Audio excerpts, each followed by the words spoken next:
Hi everyone, welcome. My name is Rita Egidio and I'm here on this podcast, the Influential Creatrix with another Creatrix. And I'm so happy to have you in. And I give you the microphone back, the mic back to you. Please, my lady, present yourself, tell who you are, where you are coming from, and where you go. Excellent. Thank you very much. I appreciate that. And thank you for inviting me. I'm very grateful for this opportunity.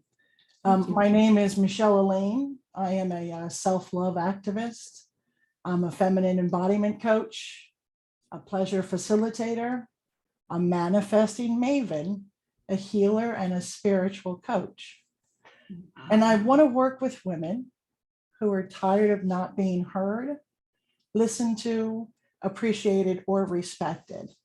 And I want them to recognize their magnificence and to empower them to awaken to their sensuality, their limitless potential, and to find their happiness at any age, shape, weight, or body type. Oh, I have so many questions. Okay. I love then we are going. I was looking to the things that you have behind, and you have, tell me if I'm correct, is the image of the fertility, right? Is the woman, you have a boost of a woman behind you next to you. Yes, they're all goddesses. I have Okay. all shapes and sizes of goddesses, sensual looking ones, fertility ones, ones that have voluptuous sensual bodies. And my pyramid is behind me. There's I don't know why I'm not saying the right word. It's not a vagina. It is the opposite of, I mean. Vagina, you mean a penis? No, it is a vagina, but it's not called, we always call it our vagina, but it's not the vagina. It's our labia. There we go. Labia. Yes. So, okay, nice. You said such a beautiful introduction. Thank you. I work with women as well, women with a gift, women who know they have a mission and they just kind of are launching something, or they did already, but they want to amplify their message. My job is amplify message. I found your story, I wrap your story in a beautiful way, and we go to the world, we tell your story, we make you viral, you and me, we make you viral, and we co-create and we expand, we get the followers, we get the correct people to work with, and we get the money.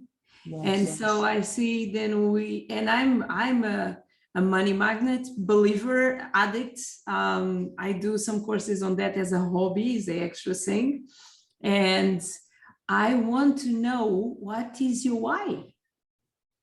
My why of making money, or in just why making money? I will ask you in a second. Your why to embrace such a powerful and needed road to help us all. Okay. Women have been told for, our lives, centuries, thousands of years, that we're only worth our bodies. And if you don't look a certain way, or you don't have a certain this or a certain that you're not worth anything. And we are amazing creatures.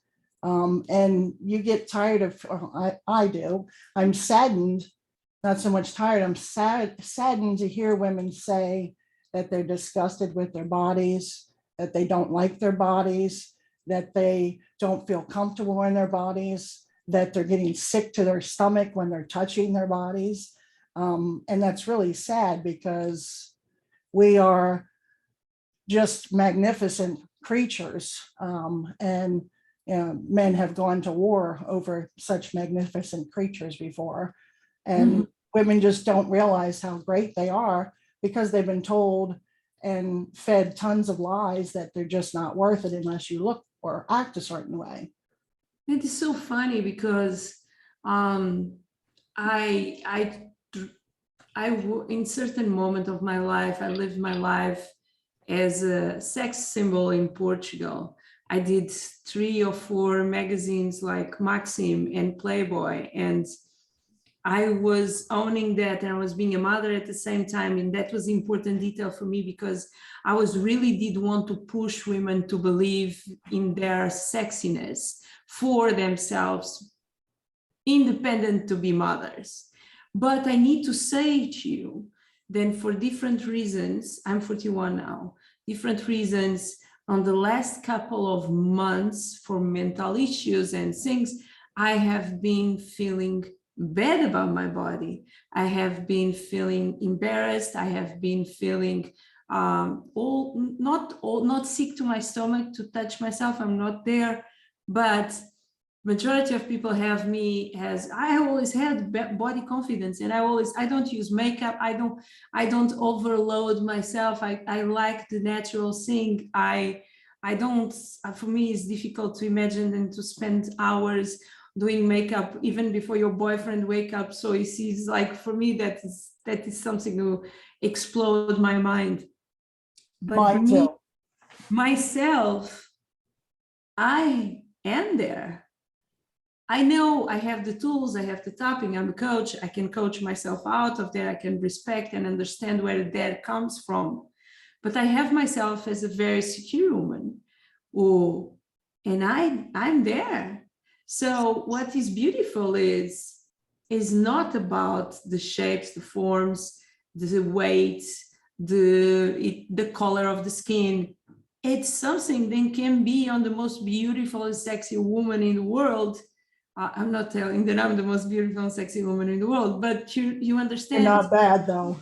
I'm doing well, but you know. Me too. Me too. I know yesterday I was talking with someone, and I'm going to take this podcast to a different rate. That's okay. I was talking with someone, and someone was asking me what was the most sexy thing on a person. And for me, whatever is a man or a woman, for me, the most horny thing on a person is the confidence. It's how they show to you what they want, right? Yes. So this is 2 different sides of the same question, but I want to bring some awareness. Then is not, this is inside. They do this to us. They did this to us. And I have a daughter, she's 7. And one day I was dressing her. I told this story in podcast yesterday. I was dressing her. She was beautiful in a little dress. And first thing went out of my mouth was, go to your father and see if he likes. And I catch myself. I grab her, like for her, put her in front of the mirror and say, nope, look to yourself first. See if you like, if you are rocking that, if you feel good. And then, yes, you can ask for opinion, but you decide already. So sorry, I'm giving you like 3 different points for conversation, but I feel this podcast is going to be hot. I'm good with that. I'm a very good with going all over. I have tons and tons of knowledge. I have a lifetime of things that I have learned and trained myself. And I'm 55. Wow, I will never say that you are 55. Yes. And my daughter just got married 2 weeks ago. She's 35. So yes, thank you. So what do you think, like, why we need to suffer so much? Why we care? It is a surviving thing, is because they used to convince us that we're just valued for our body. And then another thing, interesting thing, sorry, I swear a lot. I'm sorry, guys. I'm a fucking rock star with my brain. Yes. I will say my brain is much better than all the rest. And it's so funny because men, and I'm talking about men, probably women not, but men get scared. If you have a combination of boobs that I bought for after having kids and brain, and you have a certain sexiness and a certain way to present yourself, they don't know where to put you. They don't know what, oh, she's intelligent, but she's ugly, or she's sexy as fuck, but she cannot be intelligent. Right, right. And I don't know why they like to continue to place us. I believe it's a form of control, because if you keep people, especially women, if you keep them under control and feeling inadequate with themselves, then they will compete, and then men will feel good because women are fighting over them. And it's easy to get men. It's easy to get laid as a woman. It's easy to have all of these things Hallelujah. because women have half the money and all the pussy, so we rule the world. We have half the money of the pussy. I love it. Why? I have another question to you. It's just things. Why we keep faking orgasms? That I don't know, because I don't fake it. I haven't been faking it for a very long time. And I want to tell somebody what they're not doing. I am going to swear myself, like I promise, for the next relation that I have in my life, I will not in any way, form or shape, fake, fuck is That too. Yeah. because it's stupid, sounds silly, make me laugh, and we are lying. And Right. they don't have, whatever person we are on the bed with, they don't have the possibility to improve. It's not even fair. It's not fair for anyone. Right. But why we do it? I don't know. I believe because we're trying to build up their egos, and we've been told for eons that that's how a man responds. You build his ego, you make him feel good, you do whatever he wants, you cater to him, and then you just make him feel good in every angle. I'm all for. Words are powerful, so sometimes you have to just put somebody in their place, whether it hurts their feelings or not, because you have to look out for yourself. You have to be taking care of yourself, because if you're not doing it, no one else will. So if you don't speak up for yourself, if you don't express yourself, if you don't let them know your wants, needs, and desires, then they're not going to be able to figure it out. Because I love men. I have two of them personally, and they both know about each other. I'm good with that. Oh, But I love it. I'm going to ask about that in 2 seconds. Come on. yes, they both came to my daughter's wedding as well, and I sat in between both of them. So yes, I love men. I love them, but they're idiots sometimes, and they just don't know. They're clueless. Sadly, they're clueless, and a lot of the problem is because we raise them as young boys that way, instead of, because we're taught as women to continue to be submissive and to tone yourself down and to quiet yourself.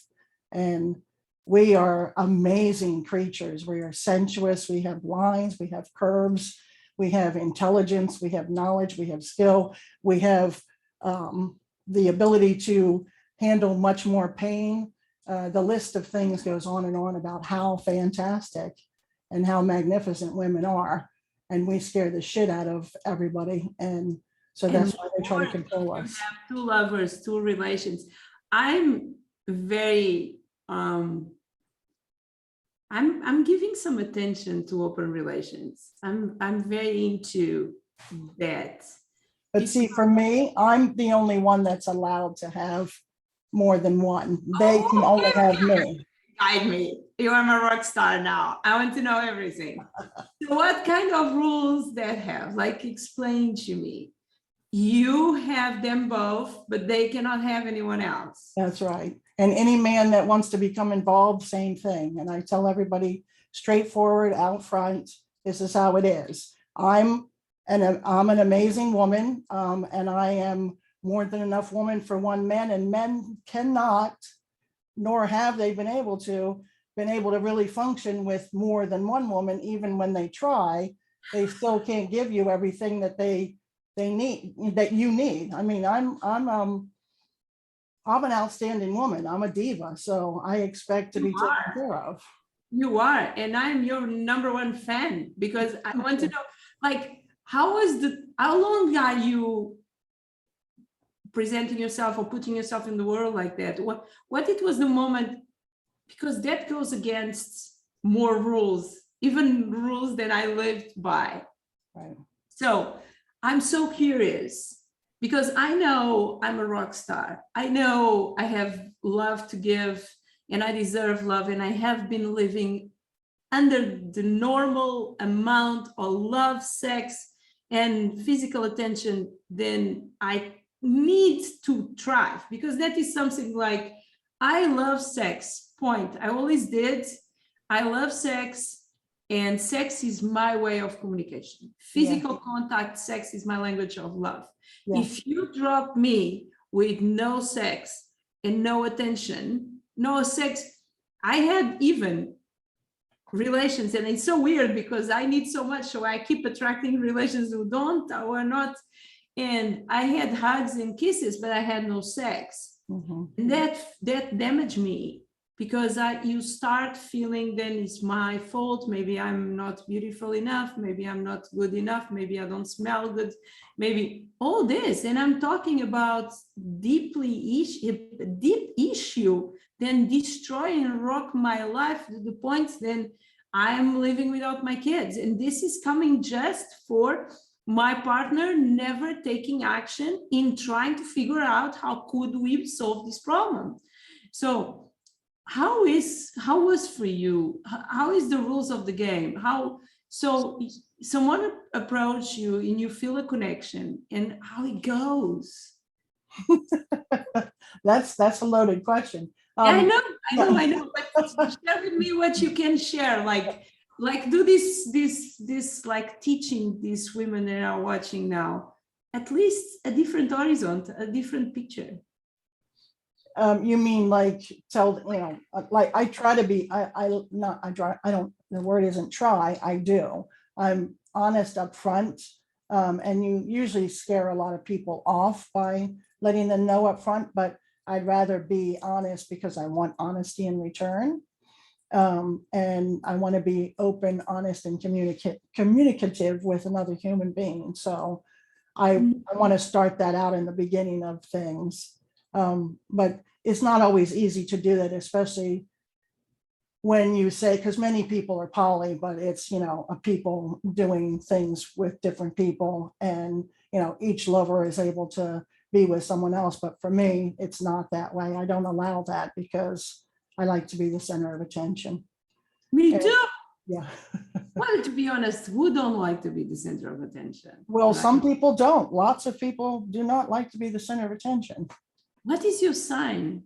I'm a Pisces, but I'm the first week in Pisces, so I'm a strong Pisces. I'm a Sagittarian. We understand each other. Yes. Yes. Okay. I love it. And your erogenous zone is your inner thighs. It's like, oh my God. I don't know. It is. Your erogenous zone. I know each one of the erogenous zones of each sign, but it's true. If someone touch me, oh my God, this conversation is going so well. If someone touch me, I have too specific what I'm doing. I have two specific points on my body. They make me crazy. Oh my God. Okay, let's do it. It's my inner thighs, yes, and it's my neck, in special the right side. Is if the correct person comes to me from behind, this sounds so weird, out of nowhere, and slightly bite my neck, my friend, we achieve a result, then it's very pleasurable. Let's put like this. Oh, this is fun. I love to go, look, nobody, it's really difficult for me to blush. It's really difficult for me to not go out of my comfort, to feel out of my comfort zone. So I love this conversation. Good. Okay, so when did you start, and with who are your first clients? Guide me a little bit on your journey, and because I'm your perfect client at this moment. I was living on my male energy. I was the provider. I was dressing, like I always say, and I'm bisexual, but I always say I was dressing as a lesbian truck driver, what is really offensive, but you get my point, like Yeah. black and boots and, Right. and I was feeling so disconnected of my body. I was ashamed of my boobs. I didn't think they were too big. I was feeling that my nipples, you can see my nipples, whatever I'm excited or not. And I was too much, and I didn't need, and then I had teenager boys, and I did not know how to, put myself there. And then I arrived to Mexico, and I said, oh, you know what? I'm a little bit done of that shit. I am 41. I want to feel beautiful. I want to feel sexy. I want to have sex. I want to have fun. I want to enjoy. I want to laugh out loud until I cannot anymore, because this is part of my self-love journey as well. I was burned out. I didn't want to die, all that. So how you start this? How did you start? How many years ago it was, or when it was? And how did you start? Where did you start? Because you have so much knowledge and you teach so many things. Yes, I do. Are you asking where I started loving myself? No, where you start, it can be, but Okay. I was going to ask for the coaching. But tell me, where did you start loving yourself? Yes. Actually, at a very young age, I always knew that I had something to offer. I just didn't know exactly what it was. And I've always been enamored with myself, so to speak. And so the confidence has always been there. It did help when I was growing up. My mom used to tell me I was beautiful all the time, so that was very helpful. And so I raised my daughter that same way, making sure I told her that she was beautiful, but she was also intelligent and talented. And, I do the same with my daughter since she's small. She speaks English more than Portuguese. I'm Portuguese. But I always say, I am, eu sou. And she say, beautiful, eu sou strong. I am intelligent. I am brave. I am fun. I am Maxine. So that was what I always teach her. So I think I create a little monster because she really, she owns her shit. She knows what she wants. She tells you what she feels. And I'm so proud of her. awesome. So it's beautiful that we did the same thing. Yes. And I'm very proud of my daughter as well. She, while she was having children, she was working towards getting her master's as well. And I'm very proud of her because she does know what she wants and where she's going and what she's doing. So,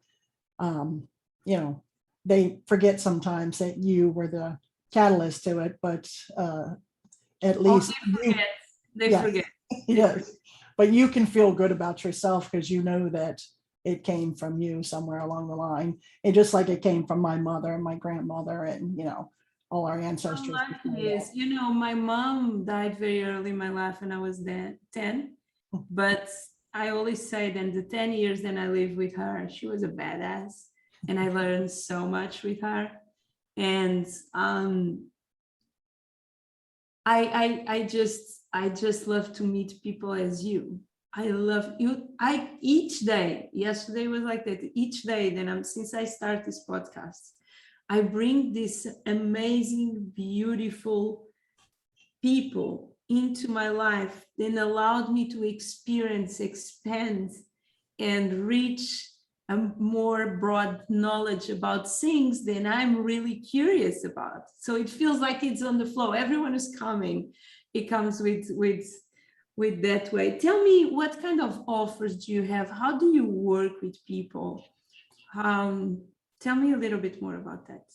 I am going to have a offering in June of a goddess body love.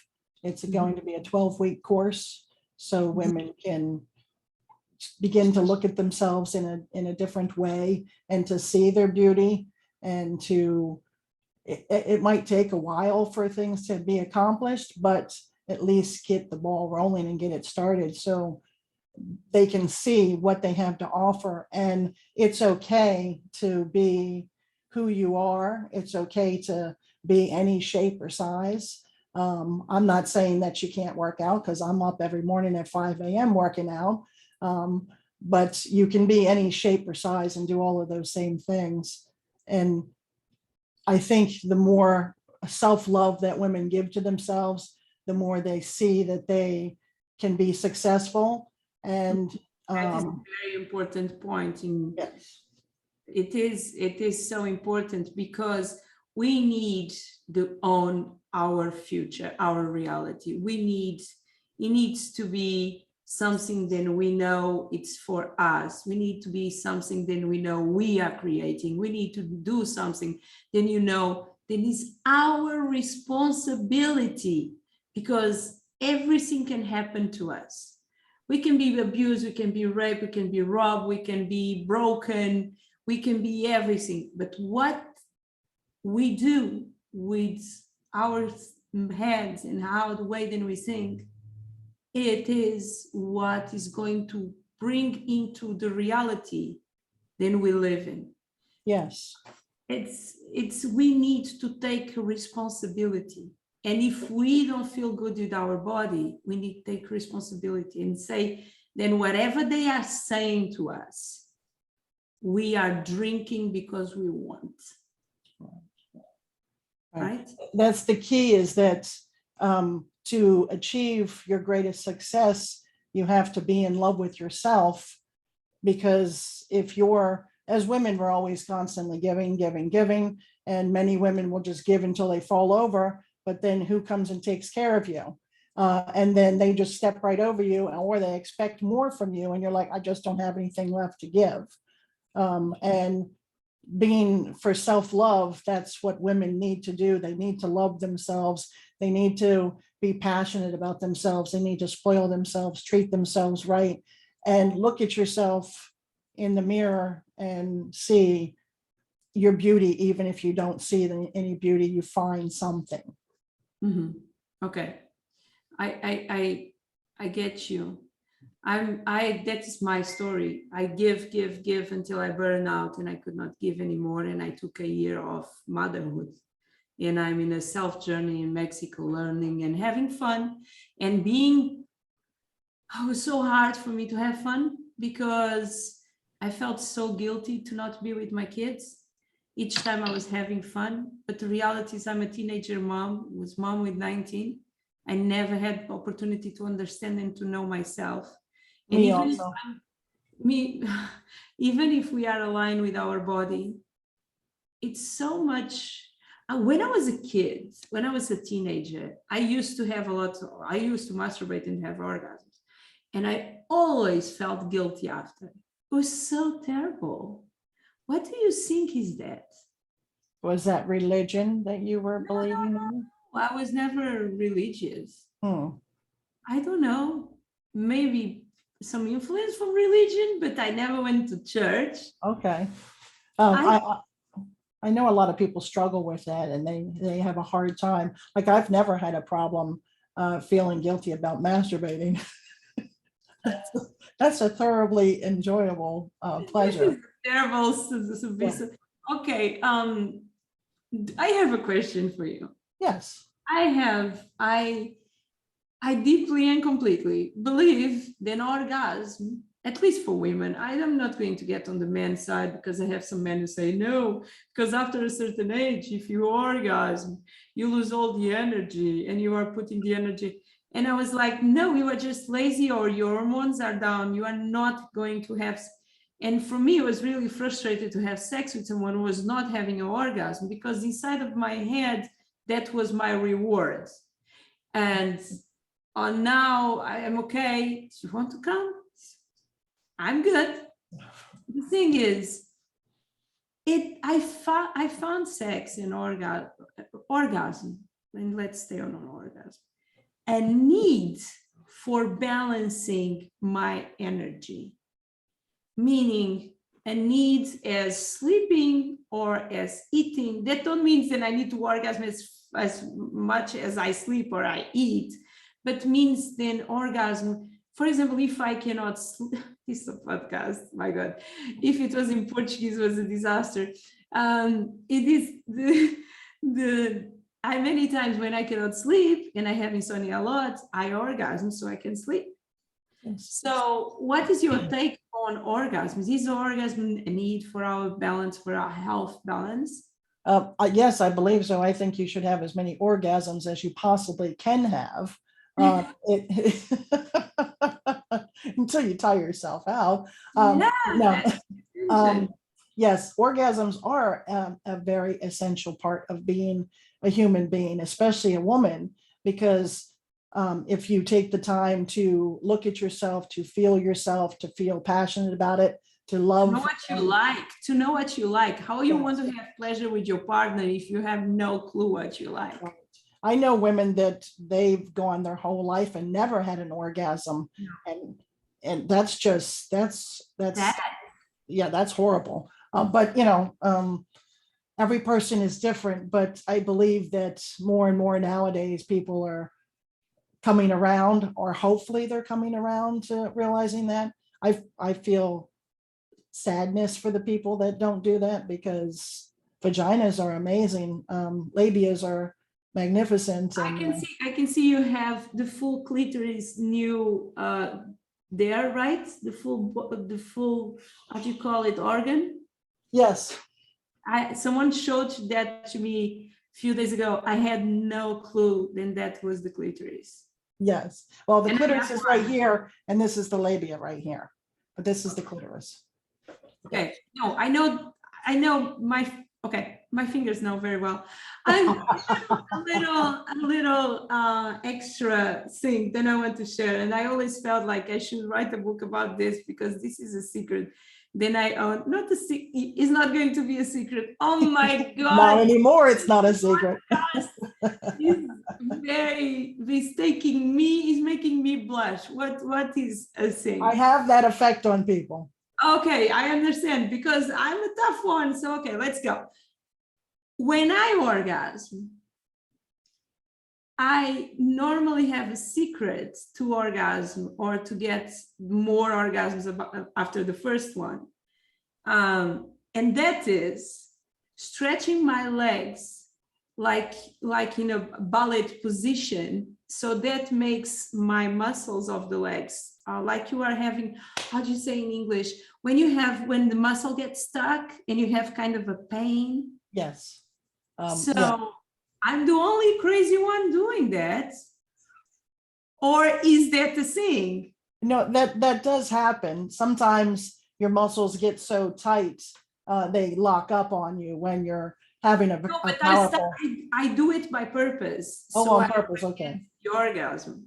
Yes, because that is actually bringing a stronger, more relaxed orgasm. Because once you're done and your whole body just gives way, you're just like euphoria. You just feel so damn good.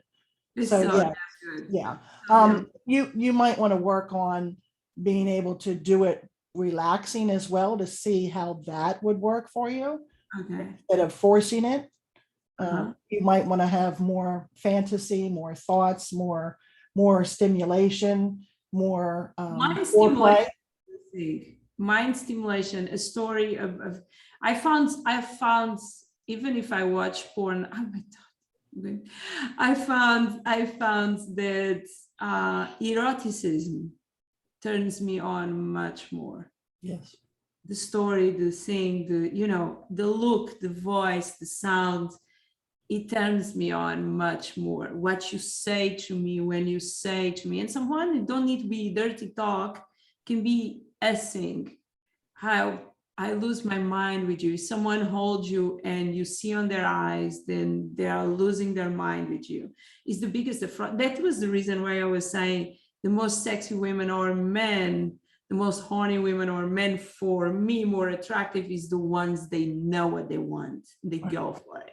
Right. So that is a really mental thing, but it turns me on 100%. I've also been writing for about 30 years, 35 years. I've been writing erotic short stories. Oh, I want to see that. I want at least one. I love erotic stories. I love it. I should have a blog just to put my stories away. I I deeply and completely love sex and You and me pleasure. both. And I have a last question for you before I ask you where everyone can find you online. Um, for some years in my life, I went through abuse a few times in my life. Some years in my life, in very early age, not very, very early, I think 7, 12, it's very early. But my abuse was not painful, okay? It was abuse. I suffer a lot with that. But because it was not painful, it took me 30 years to realize it was abuse. I felt very guilty for having that pleasure. But many people say, oh, you are so crazy about sex because you were abused. And I don't want to believe in that. No, I don't believe that at all. I was also abused and it wasn't that bad. And also I would also like to state, so for people, because I just remembered we're on a podcast. I don't have sex with both of those men at the same time, just so everyone knows. What can be pity? What Right? sorry. You could be sad, then you don't have sex with them at the same time. Why not? Yes, it could be, but yes, no, I don't with those two gentlemen. They're separate entities. But yes, maybe someday with other people, but not with. Okay. Not with yes. Okay, I did that. I did that Okay. a few times in my life. Okay, and there's nothing wrong with that. No, I did the opposite with women. So I have been there. Yes, there is nothing wrong with any sexual act at all. We were put here to procreate, so we should be procreating, and that's what I was going to say in reference. We should keep trying without achieving. Exactly. It's keep trying without achieving. Yeah. And now that I've gone through menopause, I should probably be doing more of it because I don't have to worry about any of those things. Maybe I should find a young man. Maybe that should be the next one. Get myself. Yeah, I've always found older men. That was my thing. I never had a relation with a woman. I always had a sex situation. I never really picture myself having a relation with a woman because I don't know why. I feel shy. I don't know. That is something that I need to go into. But I always found older men more interesting. But maybe since I'm 41, I just need to start reframing my head a little bit less, go to the other side. I mean, 35-year-olds are always asking me out, but yeah. And it's funny because I don't want to have sex with kids without 21, 22, because this is the age of my kids and really awkward. Yeah. So I will find. I'm not exactly looking. I think I found enough, but I enjoy so much this talk. I enjoyed, and you took me to places then I will not regret. But if this was in Portuguese, tomorrow was in all magazines in Portugal of our conversation and all the secrets I said here. And where can people find you online? I'm on Facebook right now. I'm Mechell Alline. I can be found also on Instagram, but I'm not on there often enough at Mechell Alline. But I'm learning. You can send me the link after and I can post directly on this video. Okay. Right? Excellent. Yes. What a pleasure, literally pleasure to talk to you. Thank you for taking me on this ride. And please let me keep connecting with you. I'm going to say bye to our friends on Facebook and then I will stop recording and then I will have a little chat with you. Thank you so much for everything. Guys, don't forget to subscribe, comment, tell what was the hottest thing that we talked here. And tell me if you are increasing your temperature because I am quite of increasing mine. So thank you so much. Bye-bye. And we speak on the next podcast. Bye, everyone. Thank you. Bye-bye. Okay.